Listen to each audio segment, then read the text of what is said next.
রবিবারে দক্ষিণ আফ্রিকার সঙ্গে ভারতের সেই ম্যাচে মুখিয়ে ছিল গোটা ভারতবাসী এবং শিলিগুড়িতেও কিন্তু উন্মাদনা ছিল একেবারে তুঙ্গে, কারণ রিচা ঘোষ ঘরের মেয়ের এই জিত সত্যি শিলিগুড়িবাসীর জন্য এক অনন্য।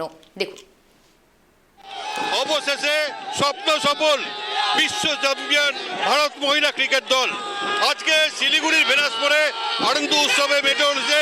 প্রত্যেকেই আমরা একে একে এখানে বেশ কিছু ক্রিকেটার জড়ো হয়েছে, তাদের সঙ্গে কথা বলবো। এই যে আজকে ভারতের জয় কিভাবে দেখছেন? আজকে ভারতের জয়, আজকে মহিলাদের জয়, আজকে আমাদের বলবো আমরা একটা বিশাল যুদ্ধে জিতে গেছি। শিলিগুড়ির মেয়ে রিচা একটা ভালো স্কোর করেছে, ভালো কিপিং করেছে। শিলিগুড়ির মেয়ে রিচা আমাদের গর্ব আগাগোড়াই ছিল। আজকে তো আমাদের আগাগোড়াই চোখের মণি ছিল। আজকে তো আমাদের কি বলবো, কিছু আর বলার ভাষা নেই। কিভাবে ফাইনাল ম্যাচটা জেতাটা কিভাবে উপভোগ করছেন? খুব ভালোভাবে, খুব ভালো লাগছে। রিচাও খুব ভালো খেলেছে, খুব এনজয় করছি। আর আমরা জানতামই আমরা জিতবই।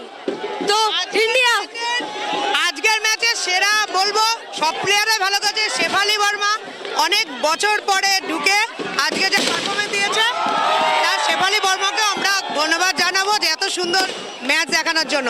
আর রিচা তো রক। ভারতীয় মহিলা ক্রিকেট দল প্রথমবার বিশ্ব চ্যাম্পিয়ন এবং এই বিশ্ব চ্যাম্পিয়নের যে উৎসব, তার আনন্দে মাতোরা গোটা শিলিগুড়ি।